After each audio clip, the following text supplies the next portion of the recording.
It was the year 1997. The night air over southern Germany was bitterly cold, with a thick fog that clung low to the ground, almost swallowing the tracks in front of it. At a small, forgotten railway station near the edge of a quiet town, a night train stood waiting, scheduled for Schwarzburg, a secluded town nestled deep in the foothills of the Black Forest. The train wasn't large, just 3 passenger cars and a small cargo compartment at the end. It wasn't a popular route, especially not at this hour. Only 6 passengers had boarded that night. They came in silently, one by one. An old woman clutching a knitted handbag close to her chest. A young couple, clearly tourists, whispering over a folded map, their breath fogging the cold night air. A man in a dark suit who seemed obsessed with checking his wristwatch every few minutes. And 2 others, factory workers maybe, looking exhausted, with heavy eyes and slouched shoulders. No one spoke much. No one looked at each other for long. They all just wanted to get where they were going and sleep through the ride. At the front of the train, inside the driver's cabin, sat Herr Muller. He was in his late 50s and had been driving trains for nearly 20 years. He was known as a punctual and meticulous man, someone who had memorized every curve, every signal light, and every squeak the train made. He wasn't the type to get spooked easily. But tonight, something felt off.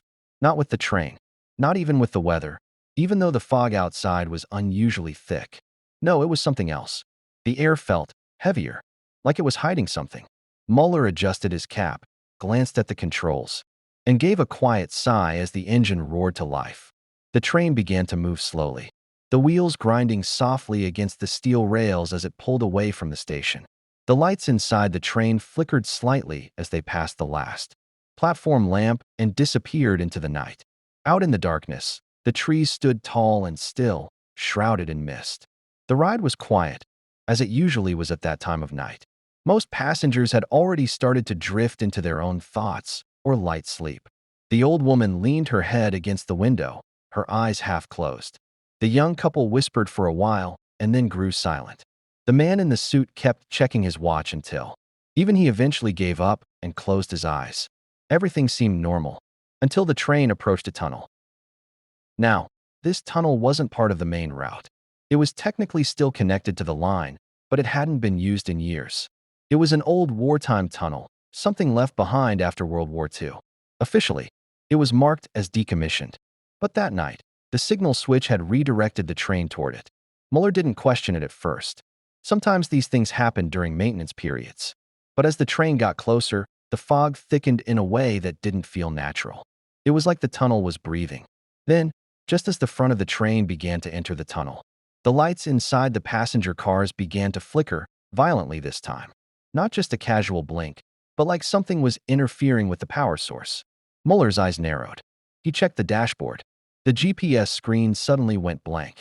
The radio cut out with a burst of static. And then, most disturbingly, the train's digital clock froze, dead at exactly midnight. Muller instinctively tried the emergency brake. Nothing. He tried the radio again. Just static. He hit the dashboard with his palm, something he hadn't done in years, and then looked out the window. There was nothing, only darkness. In the passenger cars, a strange silence had taken over. The old woman had opened her eyes, but didn't move. The young couple sat frozen, their hands still touching but not holding. The man in the suit was staring straight ahead, mouth slightly open, like he was trying to speak but had forgotten how. No one screamed. No one even asked what was going on. They all just stared. Seconds passed, then minutes. The train kept moving, deeper into the tunnel. But something was wrong. The tunnel should have ended by now. Muller knew this route by heart. And even this abandoned stretch shouldn't have taken more than 30 seconds to pass through. But the train kept rolling forward. 1 minute, 2, then 5, 10. Still, no end in sight. The headlights at the front of the train barely illuminated anything beyond a few meters ahead. It was like the darkness was swallowing the light. Muller felt sweat forming on his forehead, despite the cold. He gripped the controls tighter, unsure if he should stop the train, try to reverse, or just wait it out. But deep down, he knew this wasn't just a mechanical error. Something had gone wrong in a way that machines couldn't explain. Back in the cars, the silence was now thick, unnatural. The kind of silence you only hear in nightmares. where even your own breathing feels too loud. The passengers sat still, unmoving. And that's when Mueller noticed something else.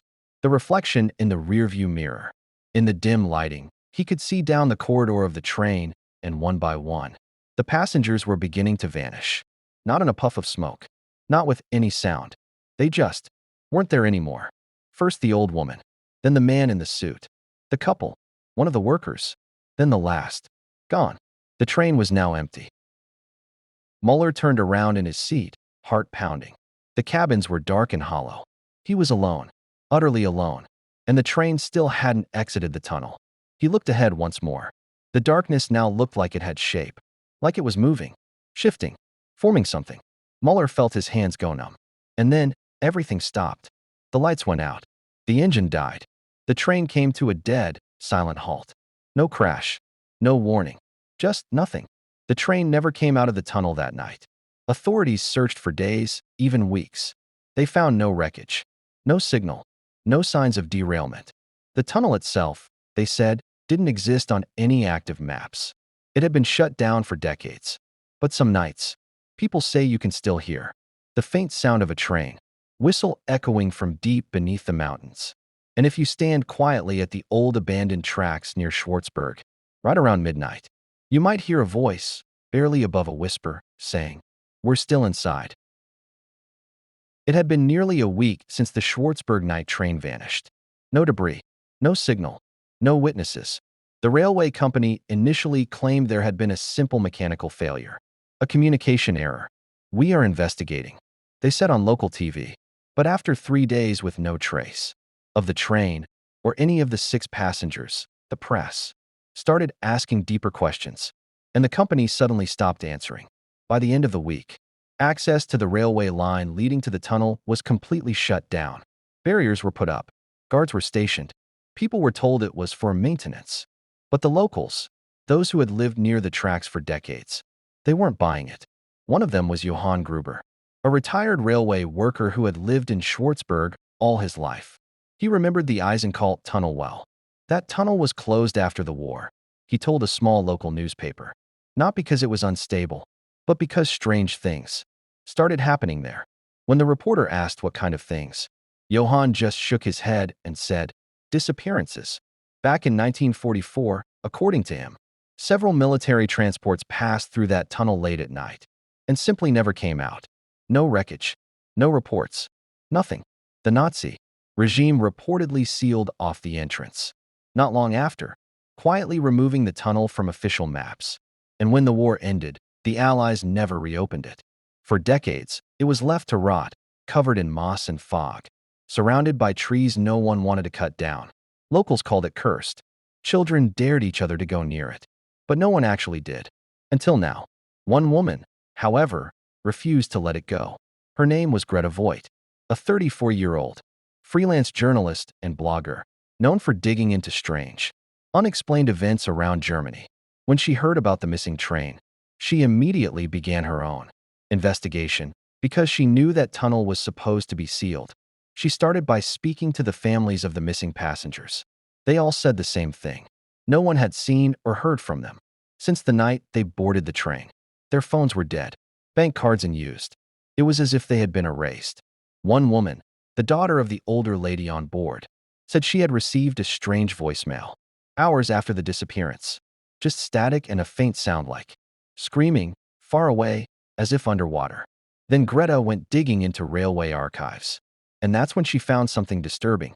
The Eisenkalt tunnel had been decommissioned in 1952, yet there were internal memos from 1974 and even 1991 referencing monitoring activity and anomalous signal detection in the area. There was even a coded report mentioning an event known only as Incident 13X. Greta published her findings in a long blog post titled "The Tunnel That Eats Trains." It went viral in just hours.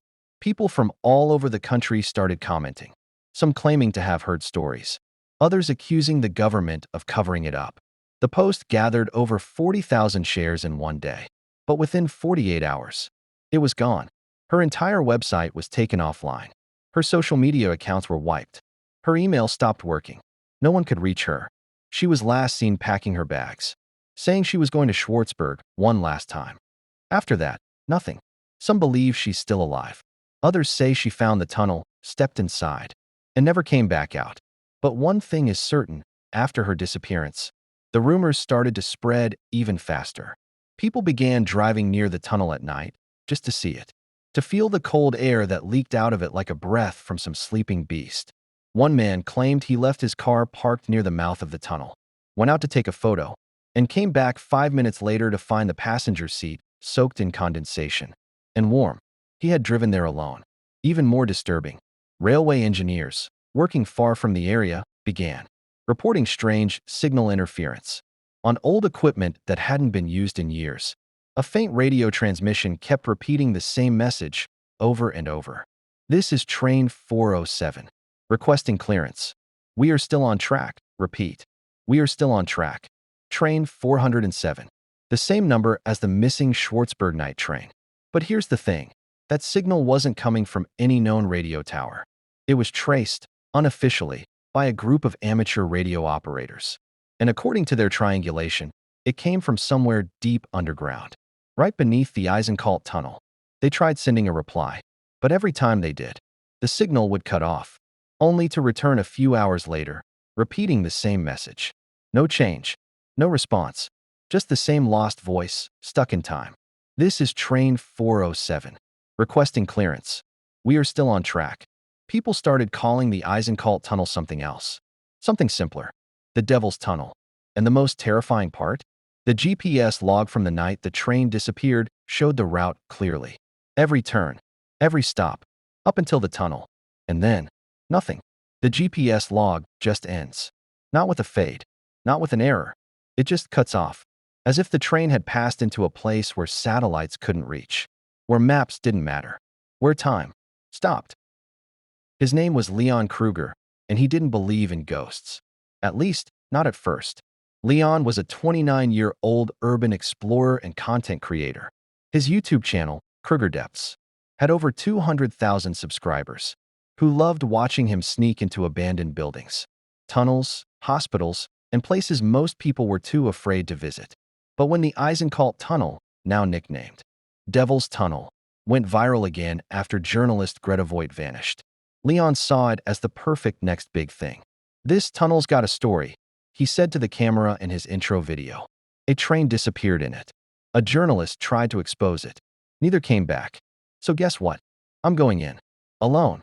With full night vision and body cam. Let's find out if the Devil's Tunnel is just a myth. Or something worse. He wasn't being brave. He was being reckless. On the night of October 13th, at exactly 11:30 p.m., Leon parked his van at the forest's edge, just 2 kilometers from the tunnel entrance. He hiked through the mist, flashlight in hand, recording everything. The ground near the old tracks was wet and soft, as if it had rained even though the sky had been clear all day. When he reached the tunnel, the first thing he noticed was how quiet it was. Not just silent, too silent. No wind, no owls, not even the sound of leaves moving. The trees stood still like statues, frozen in time. The entrance to the tunnel was covered in ivy and old rusted signs. One was half broken, but Leon wiped the dirt off and read it aloud. Betreten verboten, Gefahr der Verschwindens. Do not enter, danger of disappearance. He laughed nervously into the camera. Well, that's not creepy at all. Leon turned on his body cam, flipped on his shoulder light, and stepped inside. The temperature dropped instantly. His breath turned to fog in front of him. The walls of the tunnel were narrow, damp, and lined with broken tiles. Old German graffiti from the 1940s covered parts of it. Things like Niemals Zurich, never return, and Erhort Dyke, he hears you. He walked for what felt like 10 minutes. But when he checked his watch, it still said 11:47 p.m. No movement. No time passed. Okay, weird, he whispered. That's when his flashlight began to flicker. First slow, then violently. Then he heard it. A distant, echoing whistle. Not from the wind. Not from his equipment. A train whistle. He froze. That's not funny, he muttered, though no one was around. The sound grew louder. Metal clanging. Wheels screeching. But the tracks in the tunnel were rusted. Unusable. He turned around, planning to leave. But behind him, there was no tunnel entrance. Just more tunnel. Endless, black, and cold. He ran. He kept the camera steady, breathing hard. The light flickered again, but something worse happened. The air around him changed. Suddenly he could hear voices. Not yelling. Not screaming. Whispering. Soft. Thousands of them. All around him. He stopped running. Turned in circles. There were faces in the wall tiles, not physically there, but like shadows moving just beneath the surface. Then he heard a voice right next to his ear, as clear as day. You shouldn't be here. Leon screamed and dropped the flashlight. The body cam showed his breath speeding up, his hands shaking. But instead of running, he walked deeper, as if something was pulling him forward. He reached a wide open chamber, like an underground station that was never finished. And in the middle of it sat a train. Not rusted. Not destroyed. It was perfectly intact. Just sitting there.